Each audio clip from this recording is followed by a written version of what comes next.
We have now made it to day 8 of our Scraps of Love Advent Calendar. See if we can get this number off. Super gentle. This one's actually a bigger one. Excited to see what's in here. Let's see.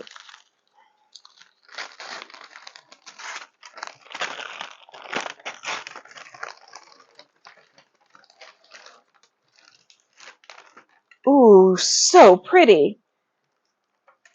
So this is from Craft Treat DIY Lantern. I have not done one of these before, but this looks absolutely gorgeous. Looks like a lot of fun putting this together. I can imagine putting a little tea light in there. And it says lights not included, so I will add a little tea light to this, but isn't that gorgeous?